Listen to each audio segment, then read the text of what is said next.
Our story so far. Here, in the cripple zone of the Revised Republic, it is after the end of our previous program.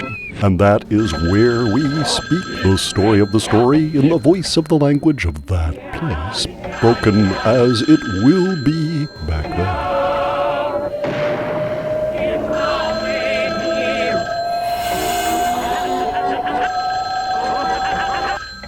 The telepathic motion picture of The Lost Tribes is an astonishing new telephonic science fiction television movie series. In every episode, stories of experiments will be performed and their moving conclusions given. For this television show is the story of the invention of the measurement of the ever-changing and expanding story of the unknown worlds of worlds, told and forgotten through the use of instruments of the telepathic cinema, here in a movie that is a television series, with exciting episodes lined up from now to the edge of the world. For as of now, we and you and I are on television, as we have always been for the billions of years before we were born.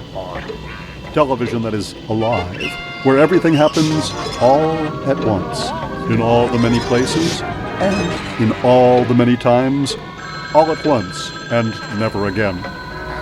26 years, 26 episodes per year, 26 minutes per episode, 26 seconds per minute, all in an alphabet of disappearing time, lost among the traces of words that you forget as we speak.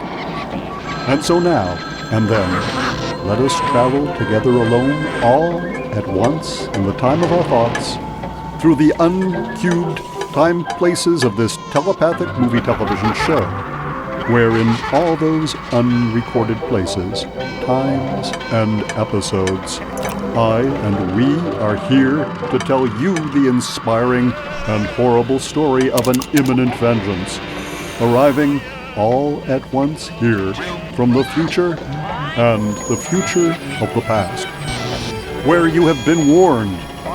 And so, stay tuned now and forever for the immense and astonishing telephonic story of our today's world, where you and I and everyone we love are now lost in a world of reality made from a vengeance of worlds that we must see and hear to remember the unknown thoughts of the words of a constantly forgotten, ever-approaching, and ever-invisible, indivisible, ethical forgetting story of an ever-expanding world of returning episodes now approaching from various directions along various horizons of our infinite American time zones here on the telepathic motion picture of The Lost Tribes.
In early 1914, a spiritualist cinematographer from the Supernormal Picture Society of London joined the Royal Expedition to the Antarctic. His name was James Maker. He was also known as Hivemaker. James Hivemaker hoped to photograph evidence of life after death. The spring of 1915 found James Hivemaker in France, where gas warfare had begun at the Battle of Ypres. Hivemaker photographed the Allied reaction to the new threat. Each day's batch of developed film brought Hivemaker closer to his goal of recording the moving spirits of the dead. The Supernormal Picture Society taught that the dead live near to us, but in an unknown world. This world could be made visible to us by the cinematographer who could see through the haze of our world to the darkness beyond.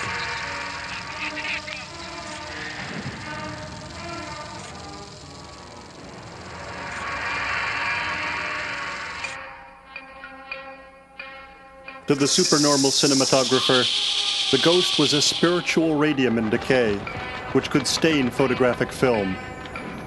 It lived in the land of the dead. Hivemaker wrote that he imagined this to be a place of dense vegetation, where the souls of the dead lived in the form of small floating lights. Hivemaker believed that someday these lights would swarm into our world to join the living.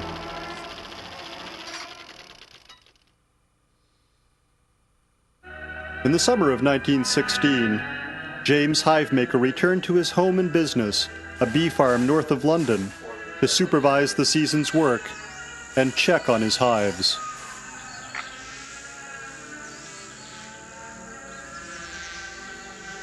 A telegram had warned Hivemaker of a new disease among the British black bees.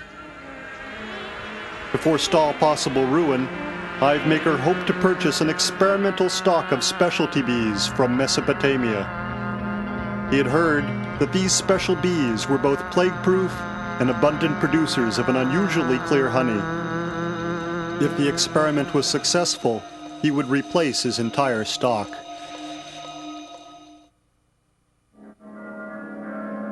In London that summer, the telegraph company had begun to modernize its operation. As a result, Ella Spiralim lost her job as a telephone operator. Ironically, Spiralim was herself an electrical inventor who dreamed of developing the means to transmit moving pictures through the telephone. Ella Spiralim was the half-sister of James Hivemaker. Through Hivemaker, Ella found work as a photographic medium at the Supernormal Picture Society. Each Sunday, ghosts would appear at a seance in Tavistock Square to be photographed with the living by Ella and her special camera. Often, the ghosts spoke to Ella. One talkative ghost had died in an auto accident. This ghost was the dead wife of a Hungaro-Egyptian gentleman who often attended the seances. This sad gentleman was the charming bee scientist, Zoltan Abbasid. Ella Spiralim discovered that Zoltan Abbasid knew her half-brother, James Hivemaker. It was Zoltan Abbasid who had brought the Mesopotamian bees to England. Abbasid had discovered the bees near Basra, in the south of Mesopotamia. In the fall of 1916, the bee plague struck Hivemaker's farm. The British bees began to die, their breathing tubes infested by parasite mites. Fortunately, the Mesopotamian bees flourished and quickly took root in the empty hives of the dead bees.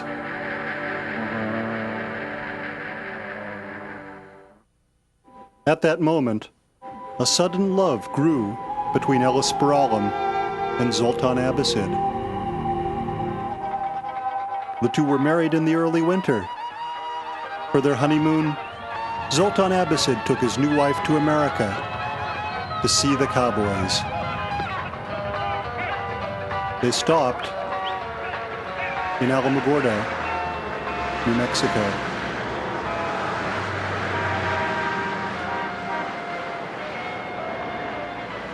I live in Alamogordo with my wife Melissa, right on the edge of the Army's Deseret Test Facility. My name is Jacob Maker. Hivemaker was my grandfather. I inherited my bees from him. I didn't keep them for the honey. I just liked to watch them.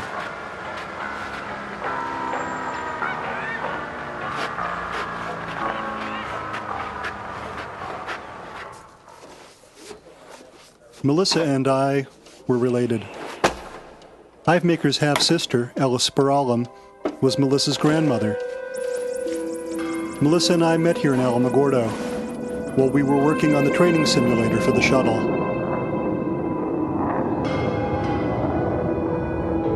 When the project was finished, we got married. Melissa stayed on the shuttle as part of the technical support group.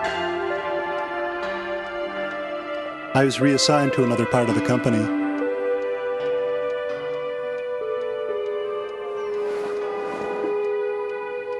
We still went to work together, but I'd felt uneasy ever since my reassignment. There was something in the air. Maybe my eyes weren't very good. That had to do with the job. I spent a lot of time in front of a screen at Frisch Flight Simulation, right on the side of the mountain above town. I was assigned to military systems, where we built weapon systems trainers, making sure that everything was as real as possible.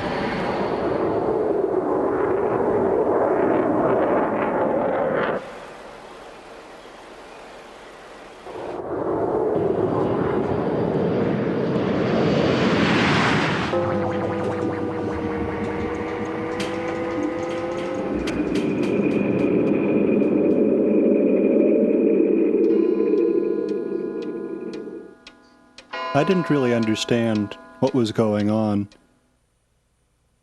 until the first time it seemed to happen to me. One afternoon, when I went out to the backyard to open up my hives.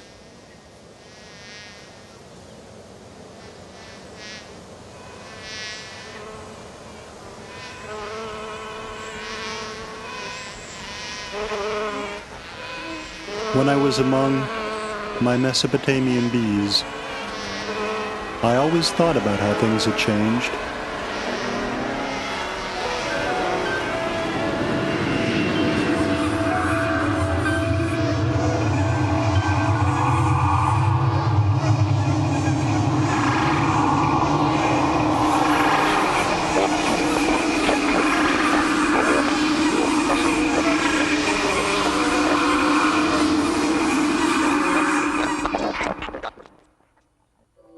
When my sight came back, I was closing up the hive. I'd gone someplace familiar, but I couldn't remember where.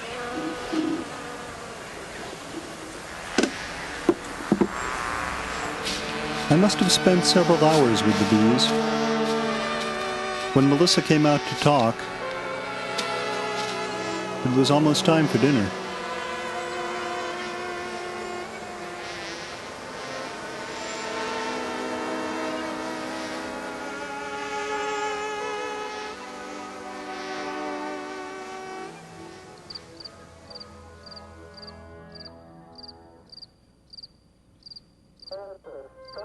That evening, Melissa and I watched the shuttle on television.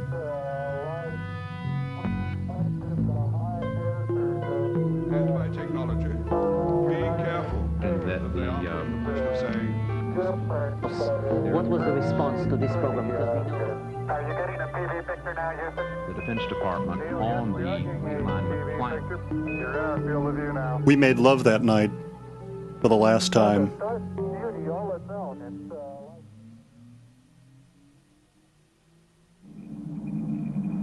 I usually flew from the start of the day.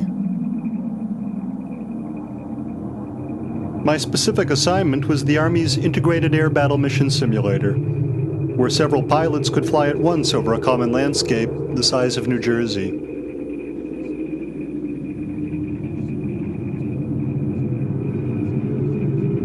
I was a programmer, in charge of writing the code that controlled the simulation of target acquisition. It was up to me to make sure that the gun sight displays worked.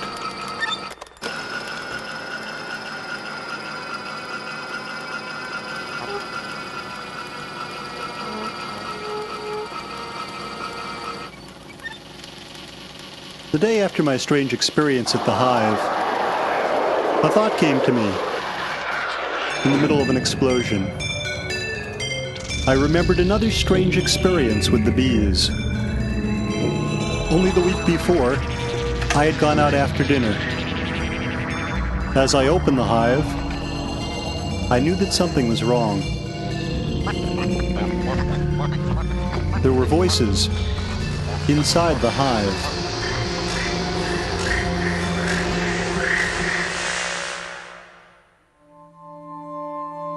When I came to, I was watching the bees.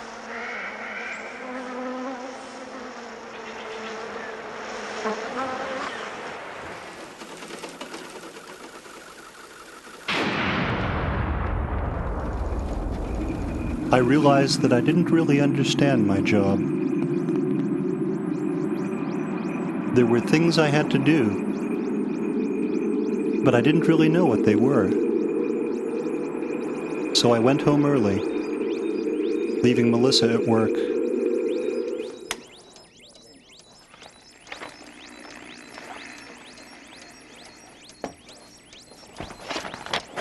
Well, I discovered Pluto about 4 o'clock in Mountain Standard Time on the 18th of February. Pluto seemed to be the most logical name. See, most of the names of the mythological deities have been given to the asteroids. There weren't very many good ones left. And of course, you may or may not realize that the fissionable element plutonium was named plutonium because we named the planet Pluto.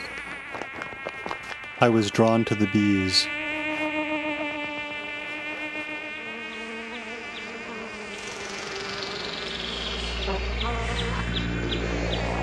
I wanted to be in the dark again.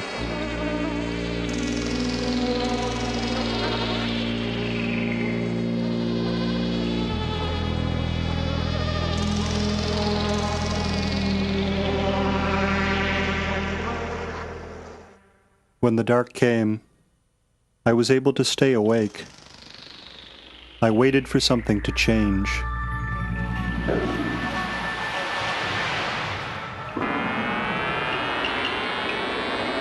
I began to travel.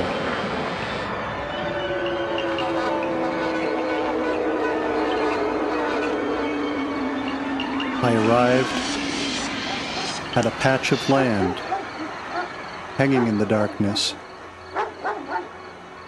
It resembled the place of my birth.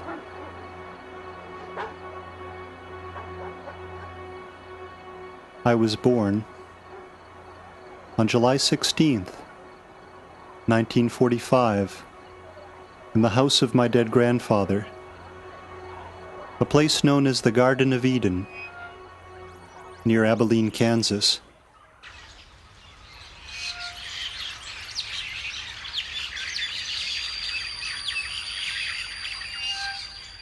James Hivemaker left England in 1919 to invent this place. Concrete trees bordered the property. Up in the concrete trees were the concrete people. On one side of the house were the twin brothers, Cain the plowman, who had a lot of fixed ideas, and his brother Abel.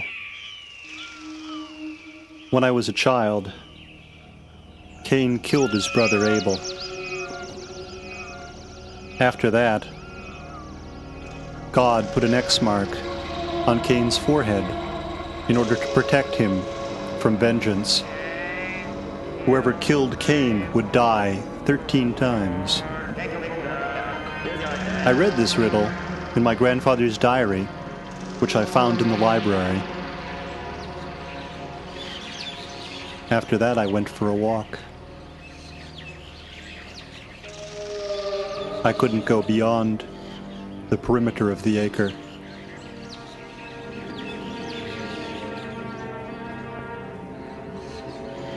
So I went indoors. I watched the people in the trees.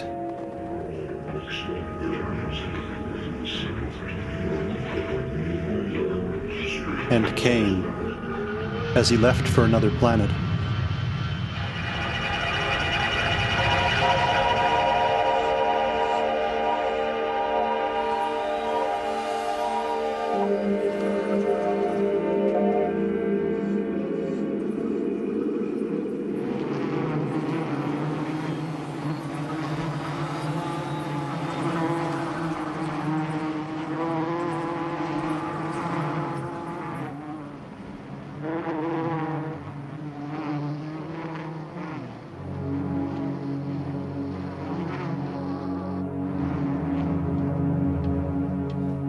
I decided that I didn't want to understand what had happened.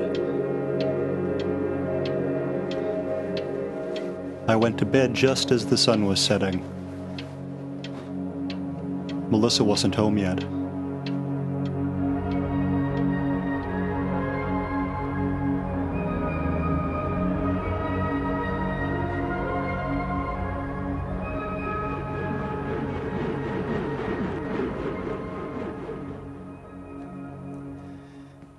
The next day at work, I felt especially sensitive to what was happening inside the machines.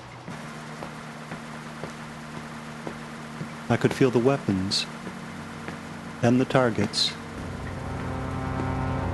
Inside the targets, I could feel that there were souls. I was leaving my old self behind.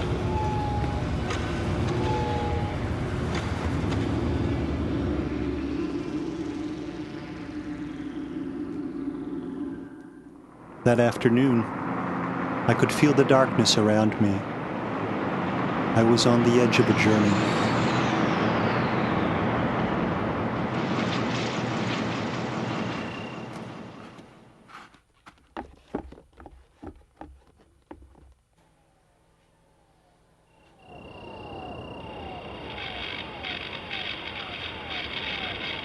That night, as I watched television, it occurred to me that the soul of a person could fragment and decay like one of Hivemaker's ghosts.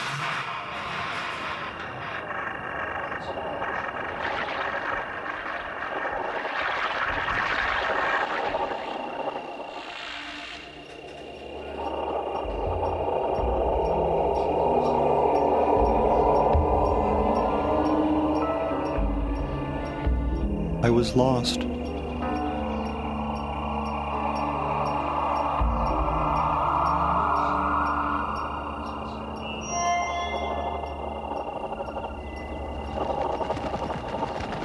The dead were in the sky.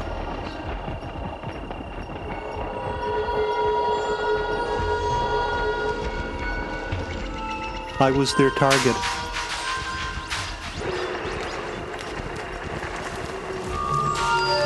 They wanted me.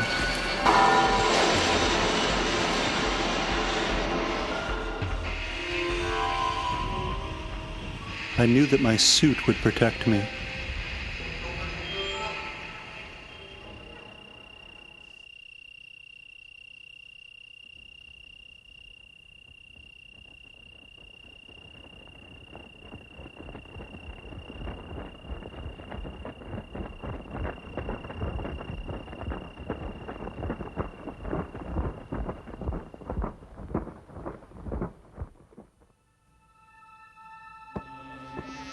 I didn't want to tell Melissa what was happening to me.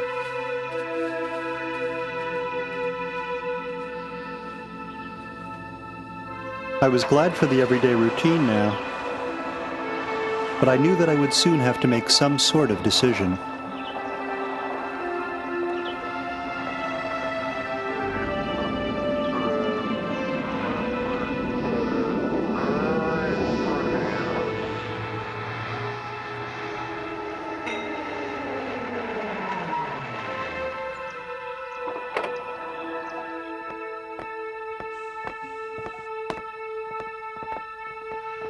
I separated from the ground.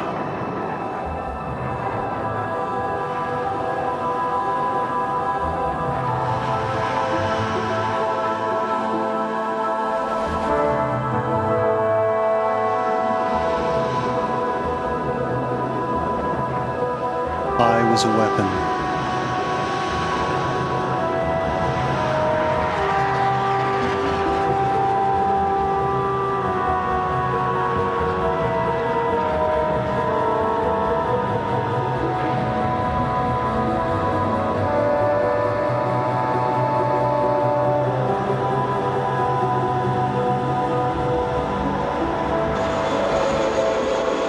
Our battlefields were prepared for us by the Defense Mapping Agency.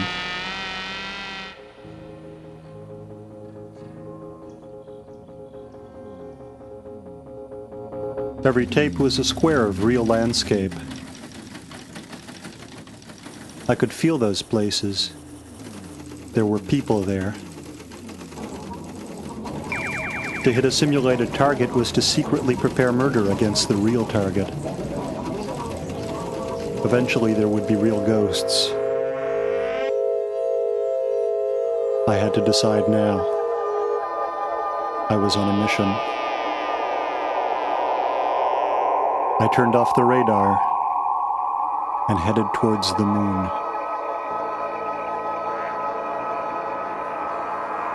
The dead had attacked me. Now I would attack them. I was protected.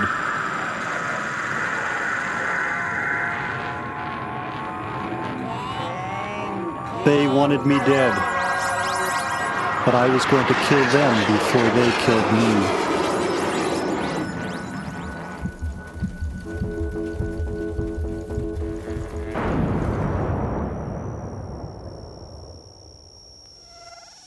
I spent the night at a motel.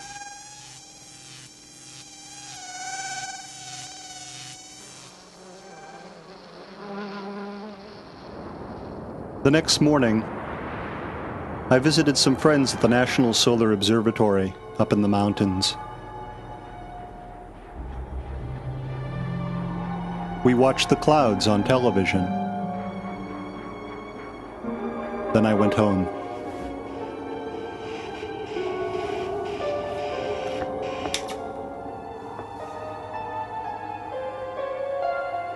I wasn't a killer. I was a beekeeper. There was only one way I could go.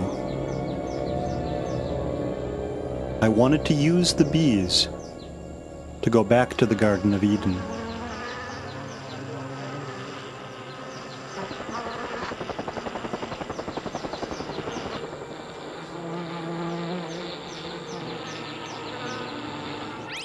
The bees were waiting for me.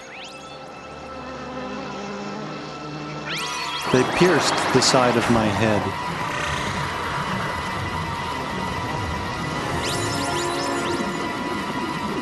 Through this hole they inserted a mirrored crystal.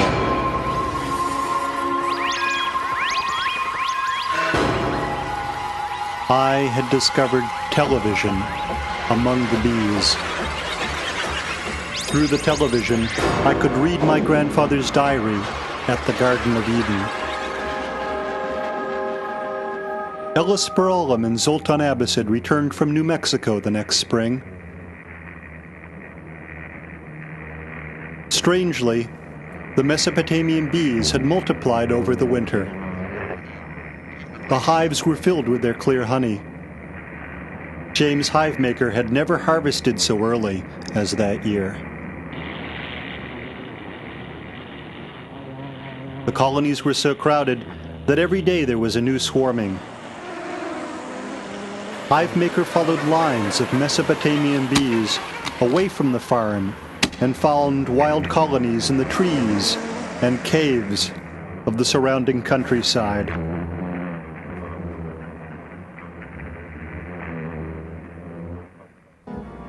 That spring on the farm, Ellis Speralam began work on an electrical device which would allow the dead to travel to our world. She combined her brother's techniques of ectoplasmic cinematography with her own knowledge of electrical telephone technique. She called the device the electric telescope. Spinning discs scanned mourners left behind by the dead, changing their pictures to sounds which were transmitted through telephone wires. The receiver changed the sound to moving pictures of the dead, which could float free and alive in the air.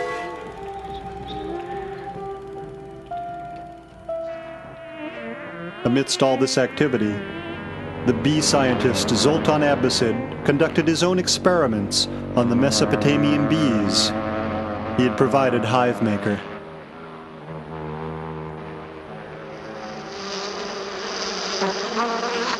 I could see further through the television, out to the Deseret test facility, where weapons were flying through the air.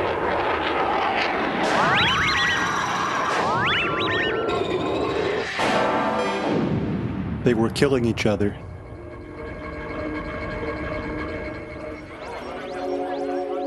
It was up to me to kill someone. That was where I had to go.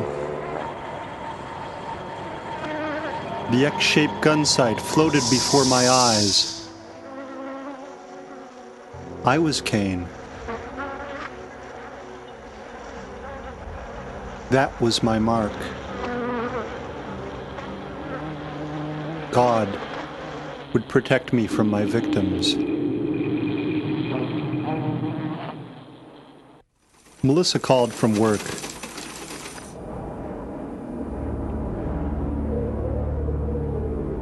I told her that I was going out to the Deseret test facility to look at the Army's implementation of the Air Battle Mission Simulator.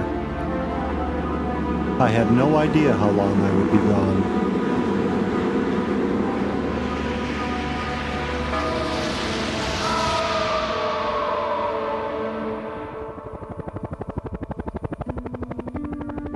The Deseret test facility was about 60 miles down the road, through the desert.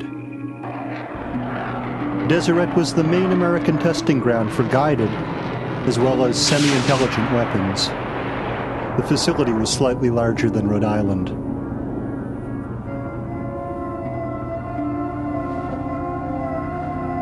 There was always haze around the main post area.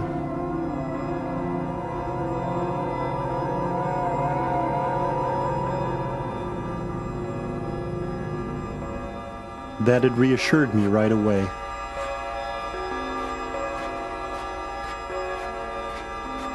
This was a better place for me.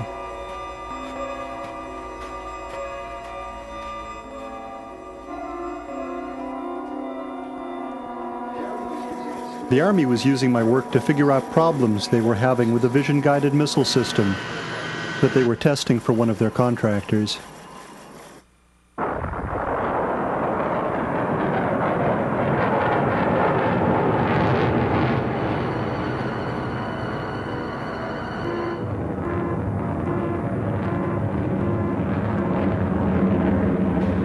I found the work disturbing. I had the strong feeling that I should go out to the range. That I should be with the weapons.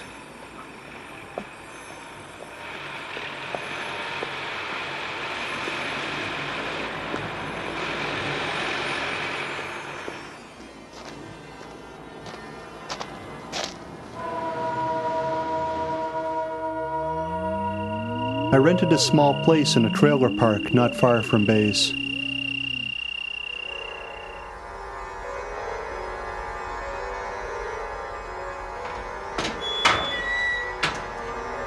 I started taking morning walks in the desert.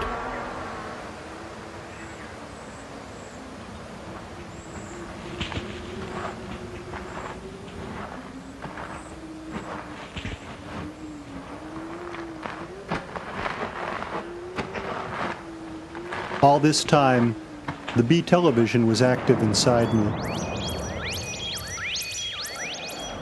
I received pictures from the bees.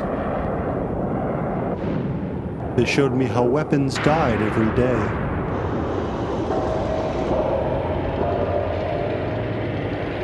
At the end of the day, every night in the trailer park, the bees told me about the new world, where they had settled and formed a new nation.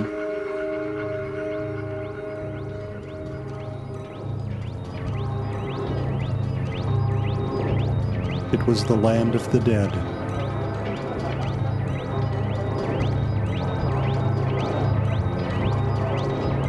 The Bee television showed me that place, where the radium souls of living spirits split into innumerable pieces, forming beautiful patterns that were their new bodies, and at the same time a language. It was the language Cain had brought with him when he fled the Garden of Eden.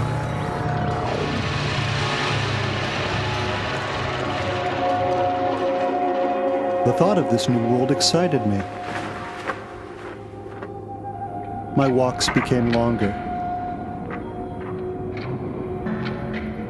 I often found myself 15 or 20 miles downrange, still full of energy.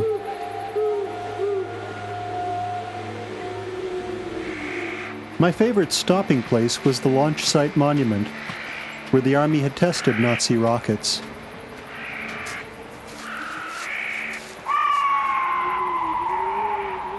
On the Bee television, I could see that this is where the moon and the earth were joined.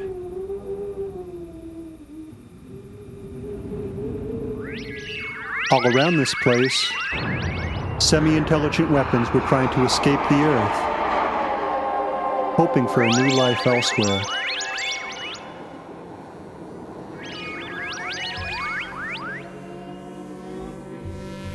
When I was away from the ground, the Bee television became even clearer. I could lose myself in the images and become a weapon myself, rising through the air.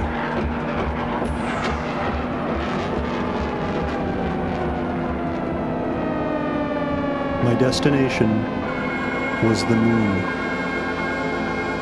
That's where the dead lived.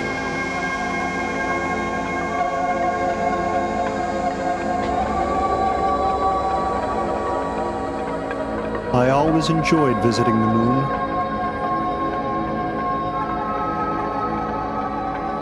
The dead were always quiet until the last moment when I started to leave. That's when they spoke.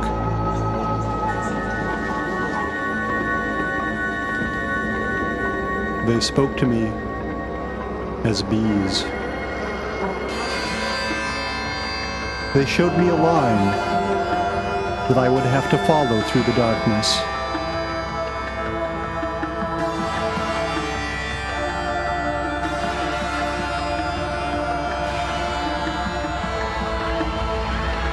It led to a place hidden in the desert where they were waiting for me.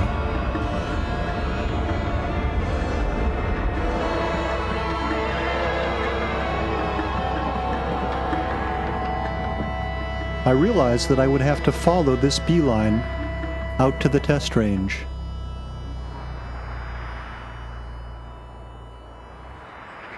That's where the weapons were. They were leaving around the clock. No one on base ever seemed to wonder what happened to the missiles that never came back after the launch.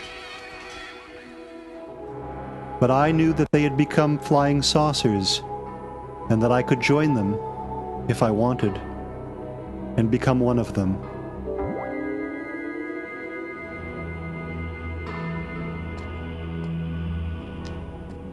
So it was that, carrying only the Bee television and my own thoughts, that I walked out to the desert.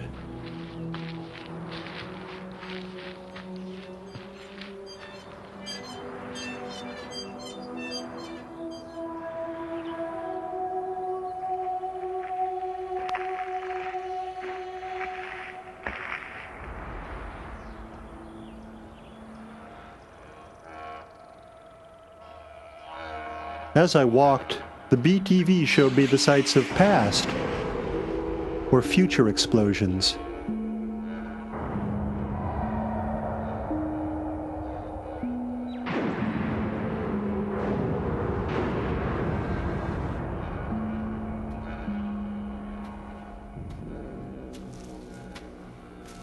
I walked for many hours, engrossed by what I saw.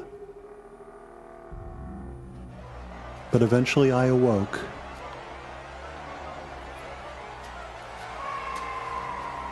I was afraid.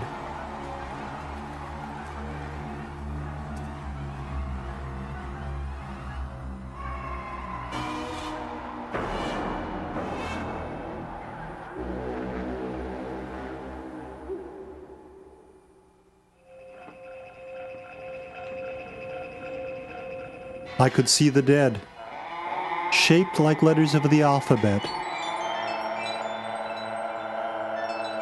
They danced for me.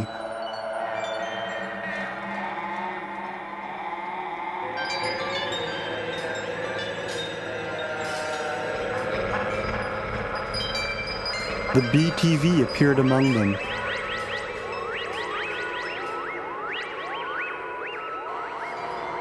I was traveling in the right direction.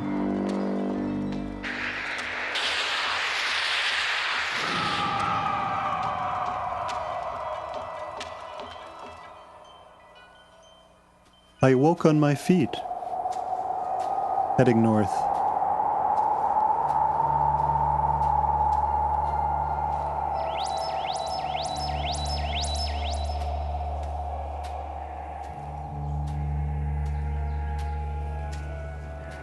Less than an hour later, I came across an unfinished mud building.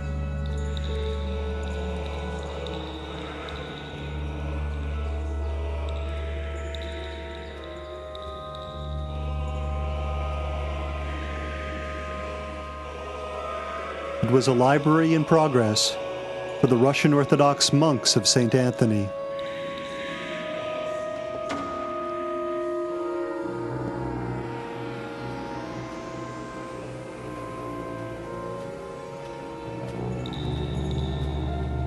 I met Father Bessarion.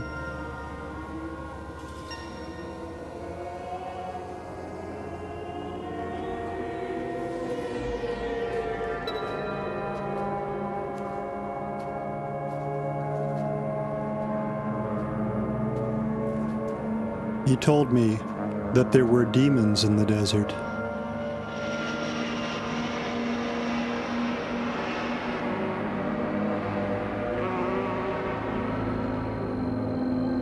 Father Bessarion also told me that bees lived in the historical marker at Trinity site, where the Army had tested the first plutonium bomb. That was 40 miles to the north.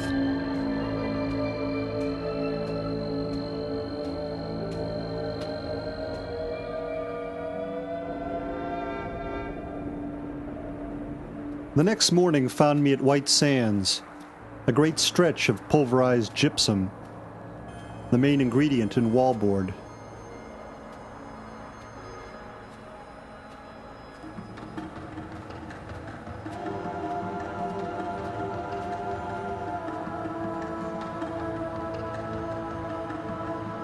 Out of the haze, a giant floating light appeared. Its body was a poem written in the language of Cain. Here was a missile that had left the earth and returned to touch me. The desert became the past. The dead marched across the sands to reach me. Their shadows crossed my face, and I began to cry.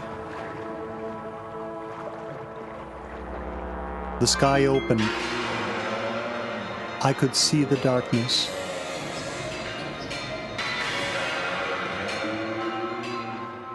I wanted to take a picture.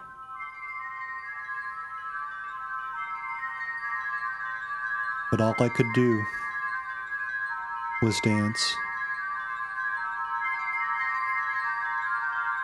That's when the bees arrived, riding on broken fragments of time.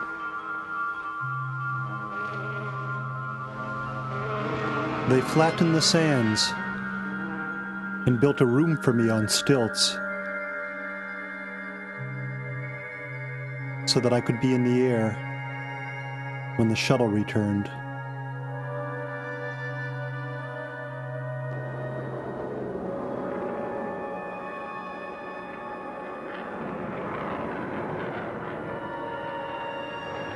But I never saw it land.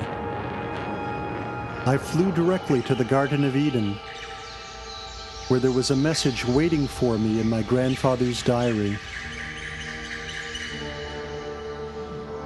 It was written by the dead.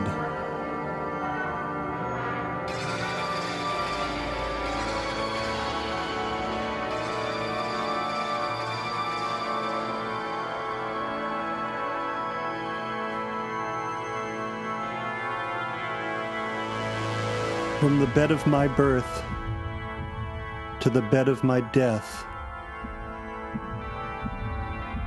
and beyond, I would have to travel with the bees to find the person that I was meant to kill on a planet inside the earth. The Mesopotamian bees of my grandfather were waiting for me on this planet. They would show me my victim at the moment of the kill.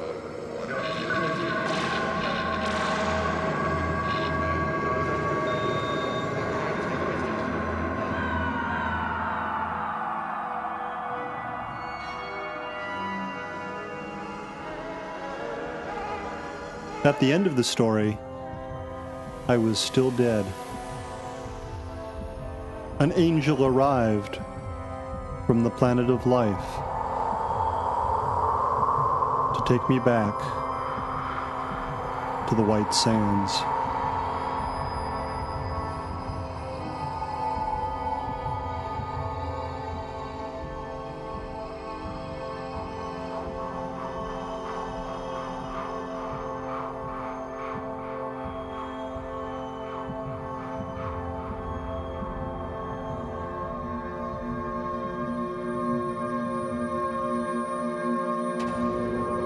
The next day, I arrived at Trinity Site, about 20 miles past White Sands.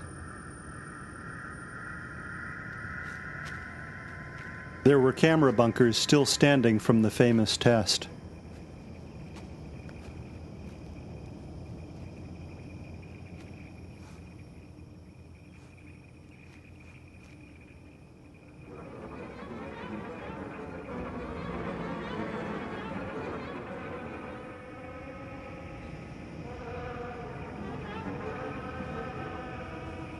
This was the birthplace of the plutonium bomb. The marker was my goal.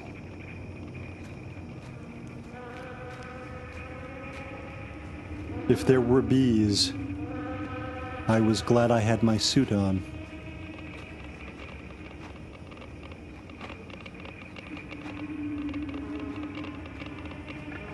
On the BTV, I could see myself. I was approaching the marker. I couldn't remember where this place was. I did know that once I had traveled across the ocean to Basra in Mesopotamia in order to find the Tower of Babel.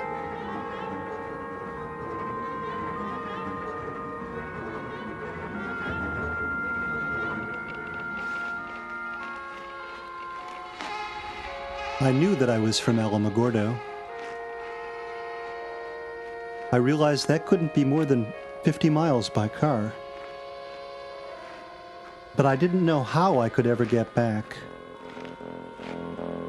Except perhaps as a bomb.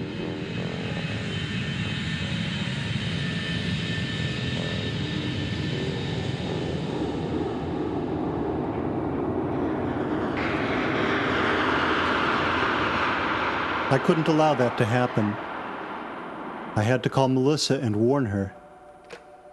I dialed O for the operator, but got ground zero instead.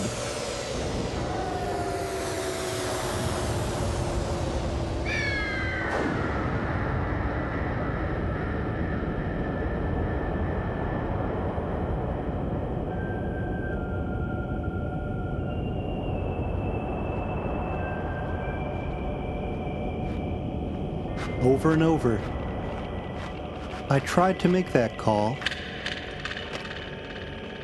and then I remembered.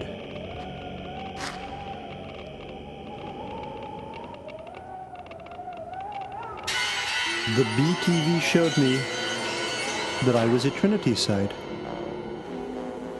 So that I would understand, the bees showed me a little movie called The Garden of Eden Cave, starring me, Jacob Maker, as Fat Boy, the first and loneliest plutonium bomb. I lived in a mad tower above Trinity site.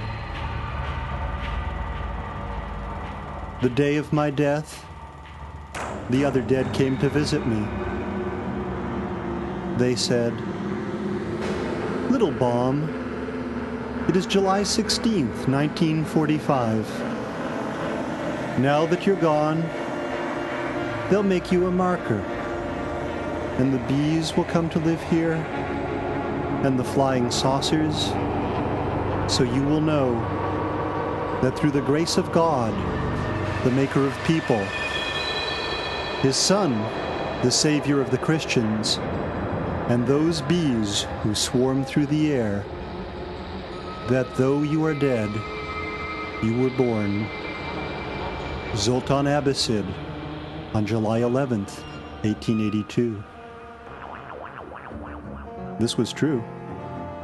In my youth, I studied Volapük, rival of Esperanto, the artificial language of international peace, and reconstructed the language of Cain spoken at the Tower of Babel.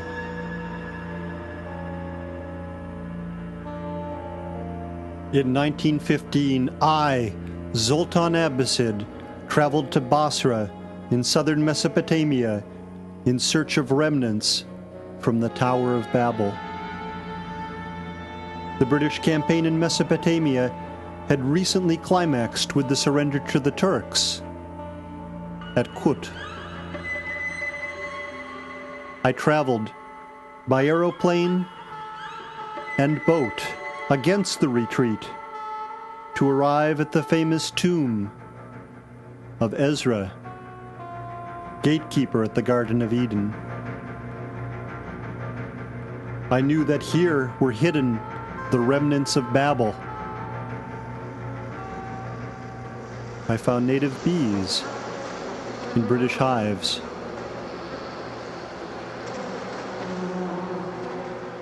Bees that danced backwards. I dissected the queen. She was blind. My guess was that these bees had come from inside the earth. When I had this thought, I saw pictures. I saw a man I had never met. He told me that these bees had come to Basra through a cave that led to the center of the earth, where there was a planet that someday I would visit. The Tower of Babel was there, and the bees lived inside it.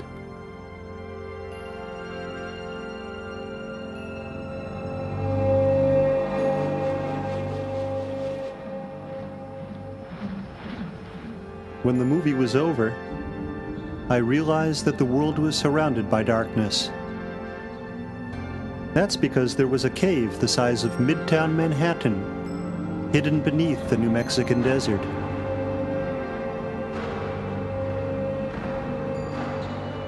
The bees were waiting for me there to show me how to get to that planet and meet my victim.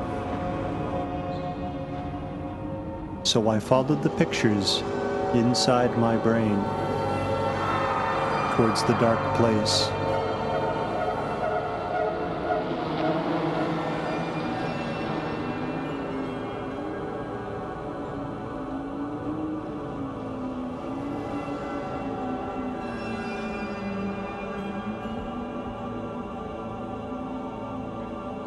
Beyond the desert, in the mountains, I found the Garden of Eden cave. There was only one way in.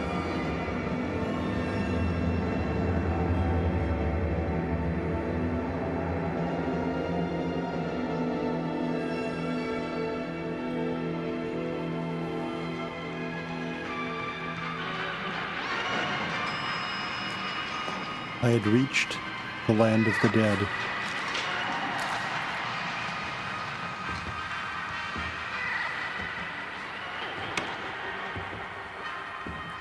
I relaxed for a few moments. Then I was ready.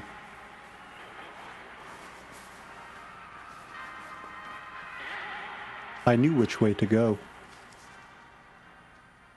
Into the darkness.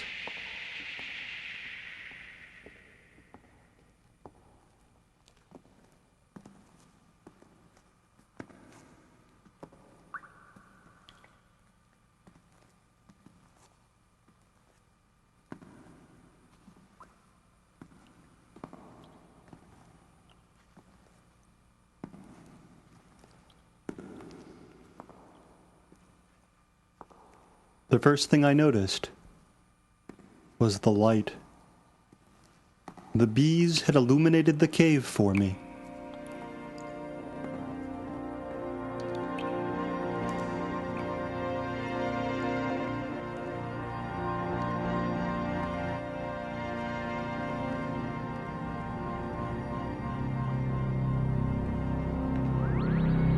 The bees appeared on the TV, speaking the language of Cain.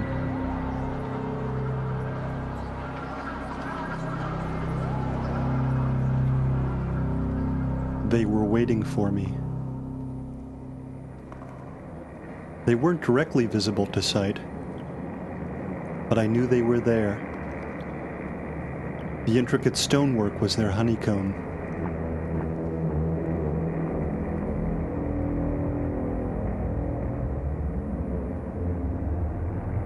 I saw myself on the television.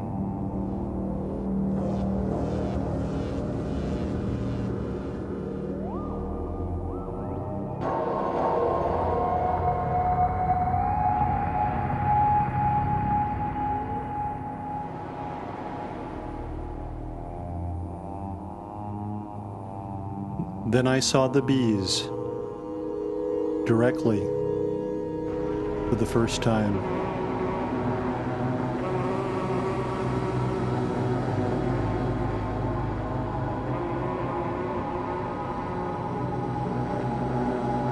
They were 30 feet tall.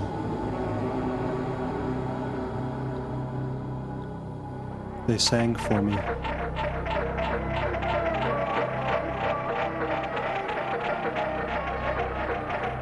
I could see that the bees lived in the darkness around this small, lit patch of cave. Our world was puny and finite in comparison with theirs. I understood them as little as the bees understand the beekeeper.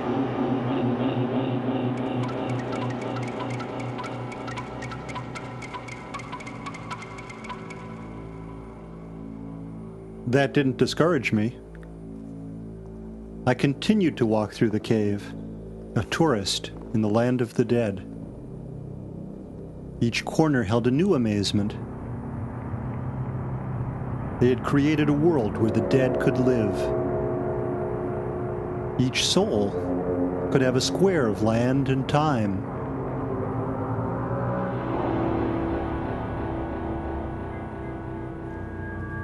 Both qualities were fluid, the products of powerful thought machines that worked behind the scenes here. powered by the raw energy that the bees emitted.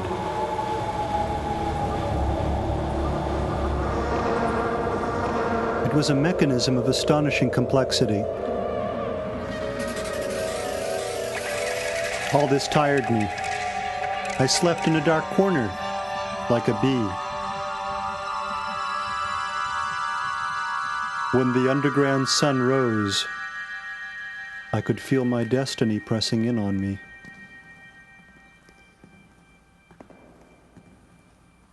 It was time for me to find out who I was going to kill.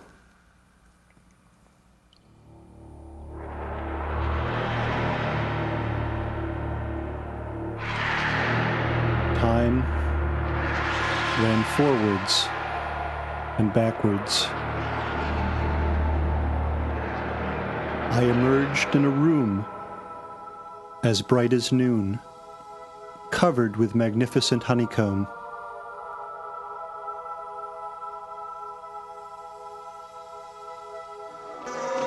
Hidden behind those walls, the bees were hard at work, sculpting enormous wax figurines,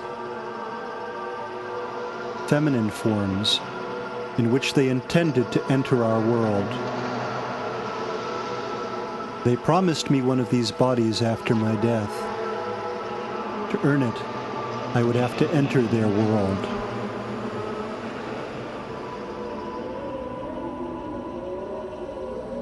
I drove through a tunnel and arrived at a city. In the city, there was a building. In the building, there was a room. On the wall of the room was a vibrating bookshelf that held a crystalline book. In the book was the story of the bees, told in secret words, shaped from the bodies of the dead. The story told me that here in the Garden of Eden cave,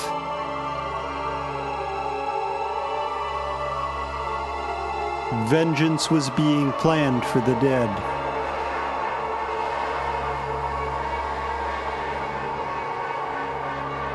I shut the book, left the building, and got in my car for the long journey home.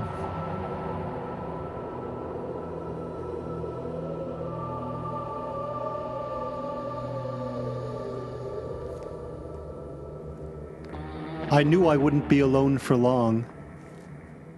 Once I had traveled into the darkness, I was sure to be followed back.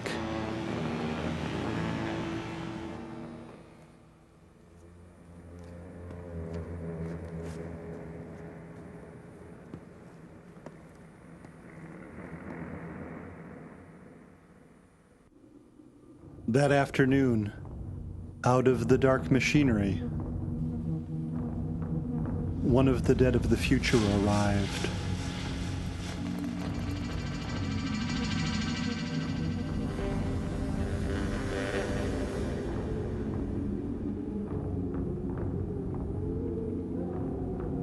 It was grotesque, with 4 brains on a single body.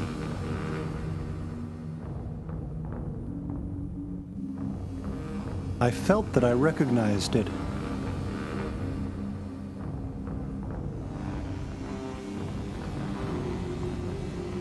I was afraid, but I was drawn towards this thing.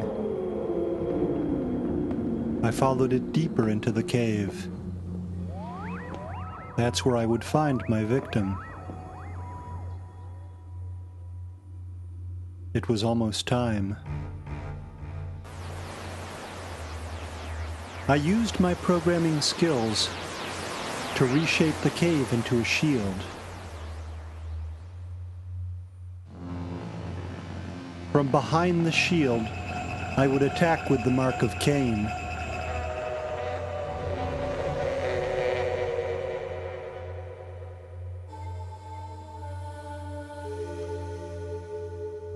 My reverie was disturbed by the sound of a telephone ringing in the cave.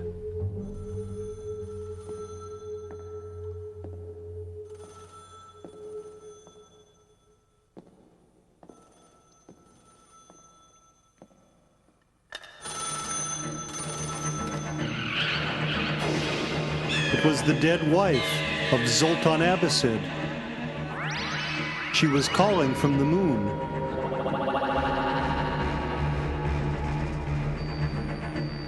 In the language of Cain, she told me that a murder had been committed in the past.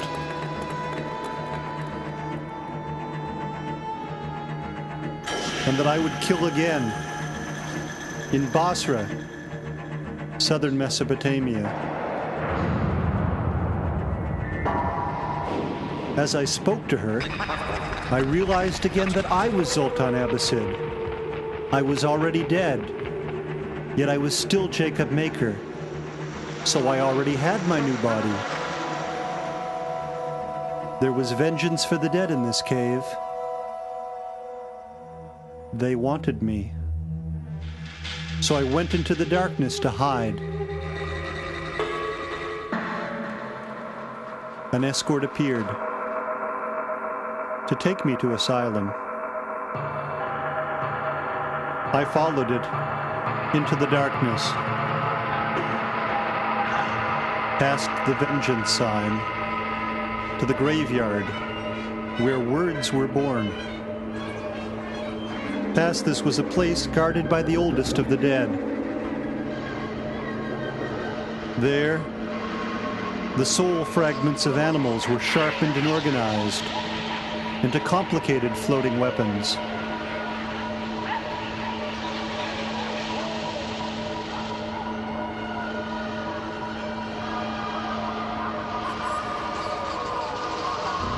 Beyond was safety.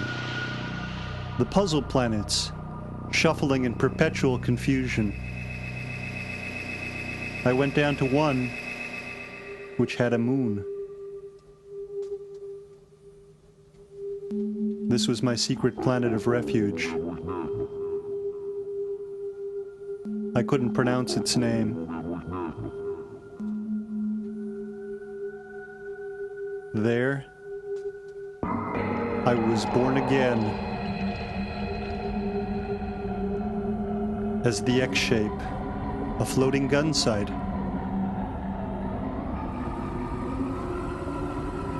It was time to return. I plunged into the center of a planet and traveled towards the place where my old self was standing.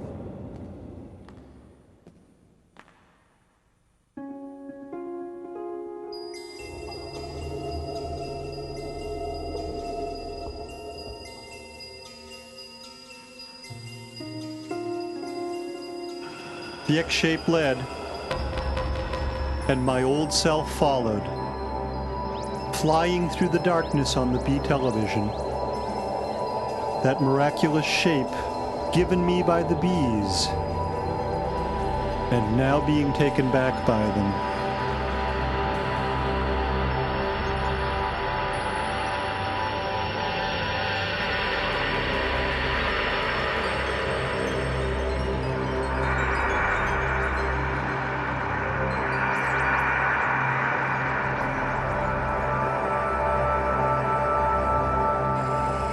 Our destination was one of the infinite planets of the future dead.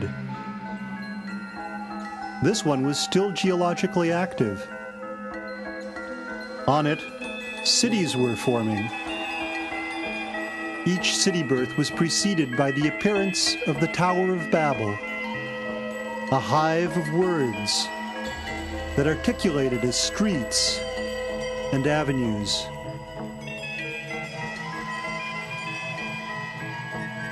Office buildings and windowless apartments that I flew through like a daredevil on the way to the religious center, the Temple of Death, where priests and military planners were deciding on the shape of the new culture. Each soul would have a home built on a floating patch of land. Each house would have a certain number of rooms, each with a chair. Sometimes there would be a lamp or a stairway for decoration.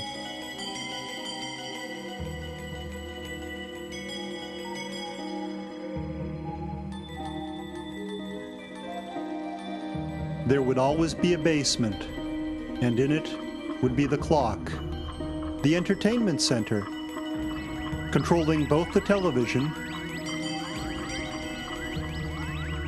and the bed, as well as the toilet. All of which suddenly reminded me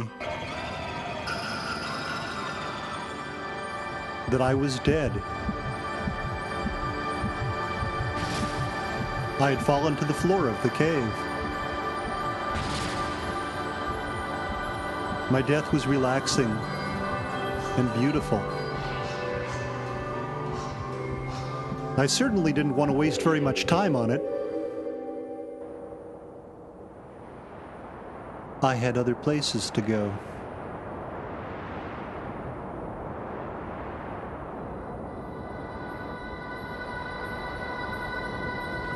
The first place you stop after you've died is the pulsating place, which is designed to be familiar to people who used to have bodies. There, I was reshaped in preparation for transmission to my next body. I became a short poem in the language of Cain.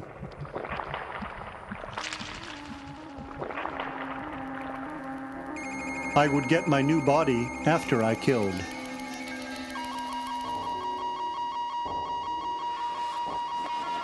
When the actual transmission began, the X shape was there for me. There were new escorts also, sent from the Temple of Death to watch me. Together, we approached the final journey.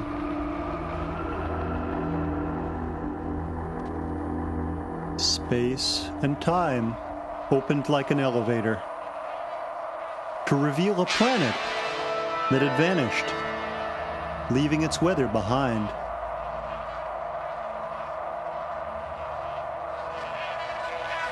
Here was the electric telescope, an astronomical instrument of planetary size. I looked in one end of the tube,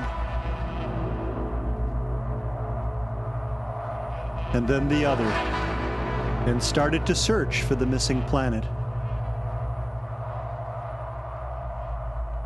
I discovered the planet of television 4 hours after my death.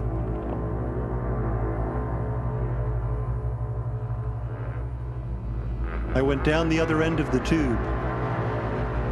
This brought me just outside the planet. Inside, the television was at work. I went closer to investigate this marvel. It was the closest I would ever get to the eye of God.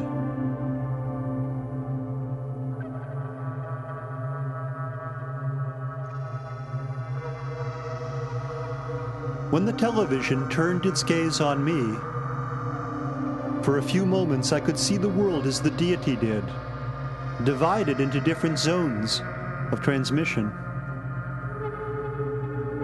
That was where I had to go. My escort was still with me. Together, we traveled into the television and burst through to the past, where my future was about to be decided. By the fall of 1917, James Hivemaker had begun to hate his brother-in-law Zoltan Abbasid. He had no specific reason other than a desire to be the sole owner of the Mesopotamian bees. The bees were still multiplying. Hivemaker formed the idea that these bees were the dead of the future. That theory alone, he decided, could account for their awesome numbers.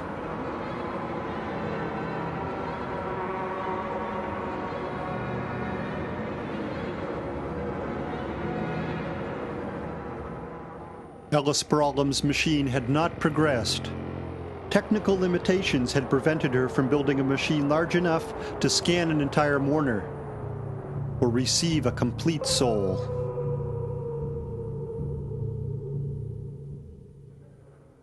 The night that I, Zoltan Abbasid, was murdered, I had decided to reveal the results of my experiments on the Mesopotamian bees to my family.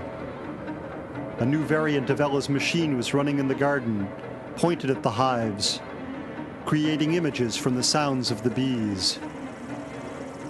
This was the first time either I or my bees had been in front of the device. Strange patterns began to form at the receiver. A woman appeared on the screen, then 4 women. My dead wife was in the hive. Her soul had fragmented and become many separate bees. She wanted to kill me. She needed a new body. My escort made a signal. Multiple faces appeared on Ella's receiver. The bees swarmed to attack me. I, Zoltan Abbasid, never wore protective clothing when I worked with my bees. The masses of the dead knew this and had arrived to murder me, each with the same reason under a different name. For they were the dead, and vengeance was their life.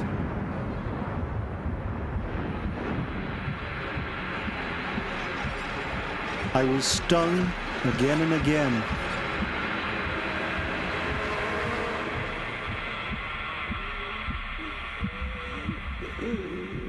When my breathing stopped, I saw James Hivemaker standing over me in his suit.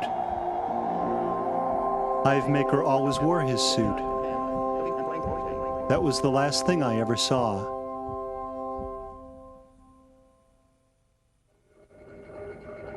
Now I was Cain. The X shape was my mark. Together, we traveled back through the planet of television, which was transmitting the dead to the future. Now I needed a new body, and to get it, we would have to kill. Those who had murdered Zoltan Abbasid would be my victims. Then I would be reborn. I had seen God in the planet of television and had faith that this was true. I became a shape of light, the poem that I was.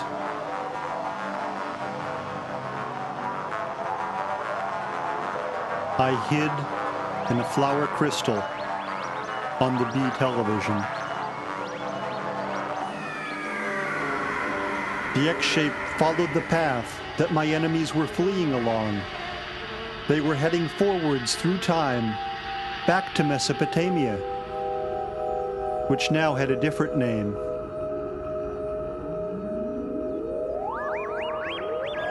I followed my enemies through the bee television to emerge in the air above Basra, southern Iraq, in the year 1991. Now I was going to kill.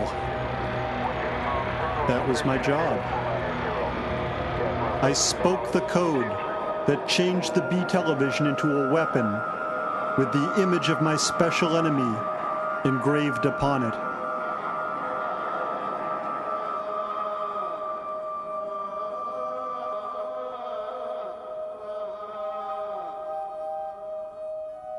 I spun this projectile towards the one who was waiting for me. The X-shape followed to the kill.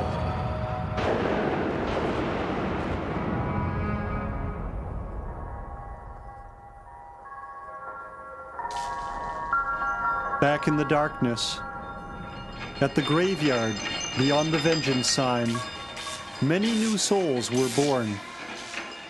They danced on BTV. This was victory. I went back to the planet of the future dead to celebrate. When I entered the city, My former escorts greeted me.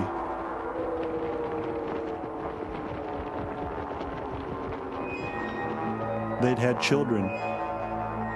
Twins. The X-shape had gone there to give birth also.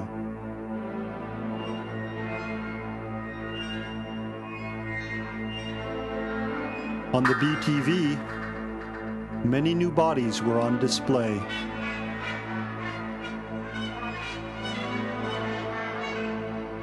In fact, this world was twice as large as it had been before. There was twice as much time, twice as many houses, and many more useless things also. That was it. The end. For the last time, I entered the BTV. I traveled into the weapon boxes and let my soul take on its true form.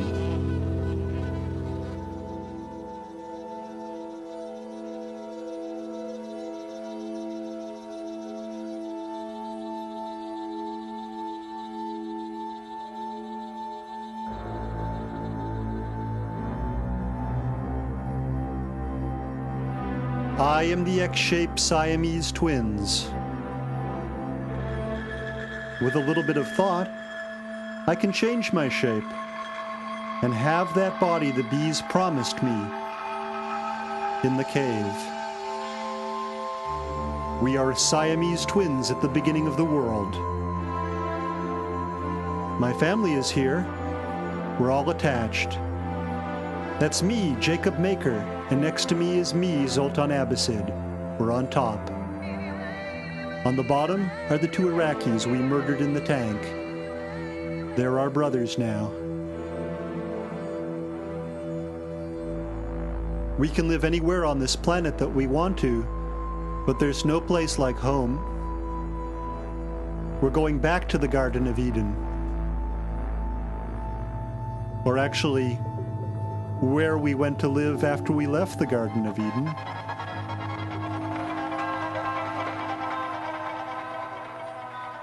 It's a beautiful day in Alamogordo.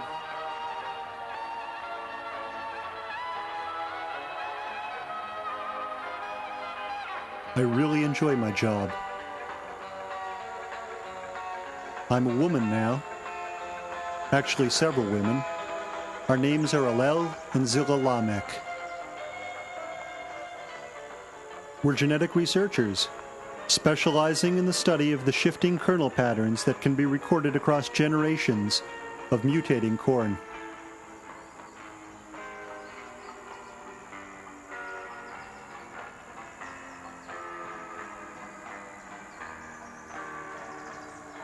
My research is paid for by my dead grandfather, James Hivemaker, who moved here from Kansas in the 40s with his half-sister Ella Spiralam. He'd made a fortune in beekeeping, which he let Ella invest in a flight simulation company, the Tower of Babel, right here in Alamogordo. That's where my brothers work.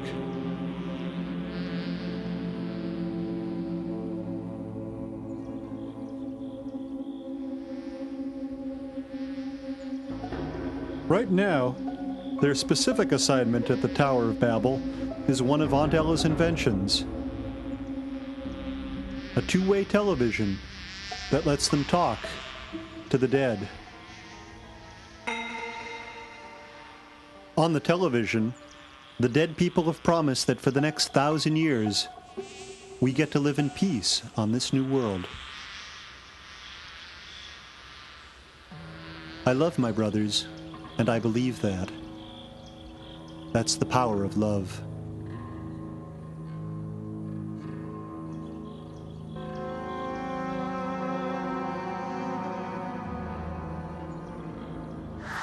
Our story so far.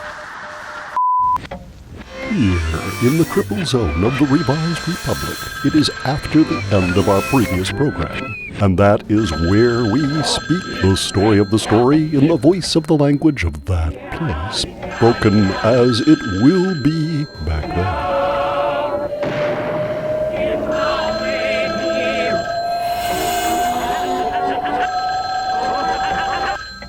The telepathic motion picture of The Lost Tribes is an astonishing new telephonic science fiction television movie series.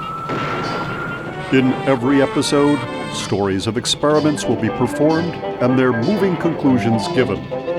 For this television show is the story of the invention of the measurement of the ever-changing and expanding story of the unknown worlds of worlds, told and forgotten through the use of instruments of the telepathic cinema, here in a movie that is a television series, with exciting episodes lined up from now to the edge of the world.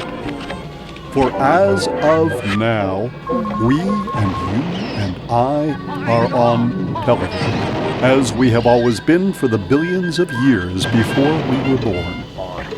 Television that is alive, where everything happens all at once, in all the many places, and in all the many times, all at once, and never again.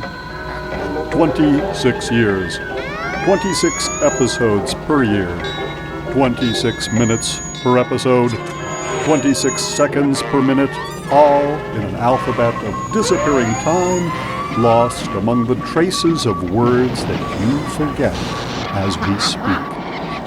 And so now and then, let us travel together alone, all at once, in the time of our thoughts, through the uncubed time places of this telepathic movie television show, where in all those unrecorded places, times, and episodes, I and we are here to tell you the inspiring and horrible story of an imminent vengeance, arriving all at once here from the future and the future of the past, where you have been warned.